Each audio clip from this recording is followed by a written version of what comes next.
Kami akan membahas mengenai sebuah kasus menarik dalam sebuah pembelajaran matematika sosial. Mari kita lihat bagaimana seorang guru matematika dapat membantu siswa dalam memahami konsep mencari nilai rata-rata dengan cara yang efektif. Bayangkan jika Anda adalah seorang guru matematika di kelas 7.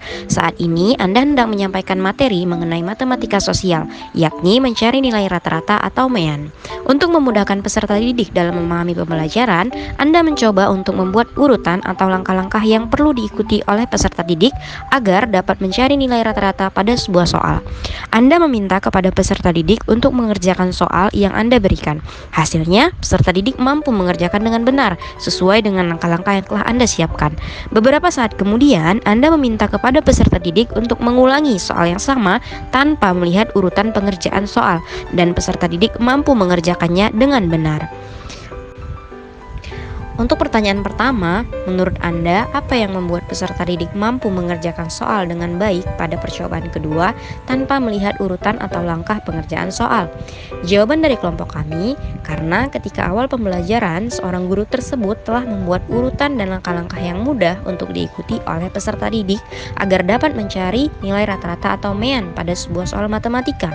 Maka, ketika mengerjakan soal-soal berikutnya, peserta didik akan mengikuti urutan dan langkah-langkah yang telah disampaikan oleh gurunya. Pada saat mengerjakan soal yang kedua, peserta didik sudah mulai terlatih dan paham dengan urutan yang diberikan, sehingga ketika mengerjakan soal kembali, peserta didik tidak perlu melihat urutan dan langkah-langkahnya lagi dan dapat mengerjakan soal dengan benar. Pertanyaan kedua, sebagai seorang calon guru, dalam kegiatan belajar yang seperti apa metode di atas dapat diterapkan? Elaborasi jawaban Anda dengan menyertakan teori yang berkaitan. Menurut kami, metode yang digunakan dalam kegiatan belajar di atas dapat dikategorikan sebagai metode pembelajaran berbasis konsep dan metode pembelajaran berbasis masalah. Adapun metode pembelajaran berbasis konsep yang dapat diterapkan yaitu pendekatan langkah-langkah. Guru mengajarkan konsep matematika sosial, khususnya mencari nilai rata-rata dengan memberikan urutan langkah-langkah yang harus diikuti oleh peserta didik. Hal ini membantu peserta didik memahami proses secara sistematis. Dan adapun metode belajar yang berbasis masalah diantaranya yaitu pemberian soal. Misalnya, guru memberikan soal yang nyata dan relevan dengan kehidupan sehari-hari, menciptakan konteks untuk konsep matematika sosial. Ini membuat pembelajaran lebih menarik dan aplikatif. Nah, adapun untuk teori pembelajaran yang berkaitan dengan metode yang telah tadi dijelaskan ialah yang pertama, teori pembelajaran kognitif dari Piaget, yaitu melibatkan peserta didik dalam dua tahap pemecahan masalah. Pertama, peserta didik mengikuti langkah-langkah yang diajarkan oleh guru. Kemudian, mereka mampu mengerjakan soal tanpa panduan, menunjukkan kemampuan operasi formal pada tingkat pengembangan kognitif yang lebih tinggi. Kemudian teori yang kedua yaitu teori konstruktivisme dari Vygotsky. Guru menciptakan kesempatan bagi peserta didik untuk berbagi pengetahuan dan membangun pemahaman bersama. Proses ini membantu mereka untuk memahami konsep secara lebih mendalam melalui interaksi sosial. Penerapan metode di atas menciptakan pengalaman belajar yang holistik dan memfasilitasi pemahaman yang lebih baik. Peserta didik tidak hanya menghafal langkah-langkah, tetapi juga dapat mengaplikasikan konsep dalam situasi nyata, membangun pemahaman yang lebih dalam dan relevan. Selanjutnya, kasus 2. Rina adalah seorang guru di kelas 1 SD. Sebagian besar peserta didiknya belum bisa berhitung dengan lancar. Rina sedang memikirkan cara yang sesuai untuk membantu setiap peserta didik menyelesaikan tantangan belajarnya. Pertanyaan yang pertama, menurut Anda, apa yang dapat Rina lakukan untuk membantu peserta didiknya sesuai dengan tahapan perkembangan usia? Jawaban dari kelompok kami yaitu yang dapat Rina lakukan untuk membantu peserta didiknya sesuai dengan tahapan perkembangan usia, salah satunya ialah dengan menggunakan simbol, benda, atau gambar dalam proses pembelajaran. Contohnya, kata-kata bilangan dapat digantikan dengan penggunaan objek yang lebih nyata. Dalam hal ini, guru dapat menggunakan benda-benda tertentu atau dengan menunjukkan gambar-gambar yang bisa digunakan sebagai objek berhitung. Rina juga dapat menggunakan alat peraga atau alat bantu dengan menyesuaikan menyesuaikan materi yang diajarkan.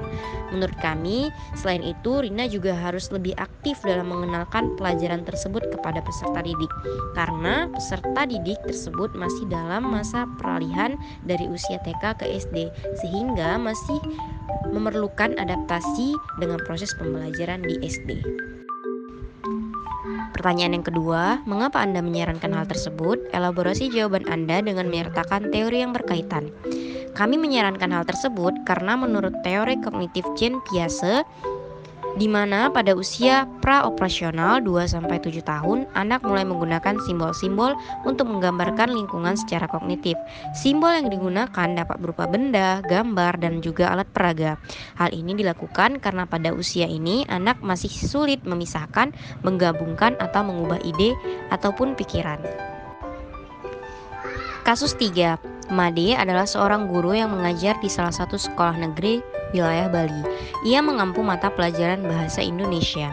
Ia hendak mengajarkan materi teks deskripsi pada peserta didiknya. Pada buku cetak yang menjadi panduannya saat mengajar, terdapat beberapa contoh teks deskripsi menceritakan tentang bangunan-bangunan pencakar langit yang ada di ibu kota. Dengan memperhatikan latar belakang setiap peserta didiknya, Made pun mencoba untuk memberikan contoh berbeda. Ia memberikan contoh teks deskripsi tentang pantai dan makanan khas di Bali. Pertanyaan pertama, menurut Anda, apakah pertimbangan dan keputusan Made sudah sesuai? Mengapa demikian? Jawaban kami, adapun pertimbangan dan keputusan Made sudah sesuai, karena Made menggunakan prinsip yang berhubungan dengan lingkungan siswa. Prinsip ini mengaitkan materi pelajaran dengan lingkungan siswa. Pemilihan topik yang dilakukan Made sangat berkaitan dengan tempat dia mengajar, yaitu di wilayah Bali. Hal ini dapat membantu siswa agar merasa lebih terhubung dengan materi pembelajaran karena mereka dapat merasakan keterkaitan langsung antara materi pembelajaran dengan lingkungan tempat mereka tinggal. Pertanyaan selanjutnya, prinsip apa yang Made gunakan dalam kasus tersebut? Elaborasi jawaban Anda dengan menyertakan teori yang berkaitan. Menurut kami, prinsip yang diterapkan oleh Made adalah prinsip yang berhubungan dengan lingkungan siswa.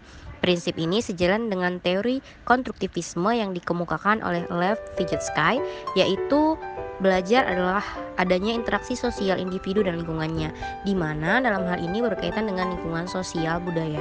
Teori ini menekankan pentingnya konteks sosial dan lingkungan dalam pembelajaran. Mengaitkan pembelajaran dengan lingkungan sosial dan budaya peserta didik dapat membantu siswa agar lebih memudahkan dan memahami materi pembelajaran yang disampaikan. Sekian pemaparan dari kelompok kami. Mohon maaf jika terdapat kesalahan dan terima kasih.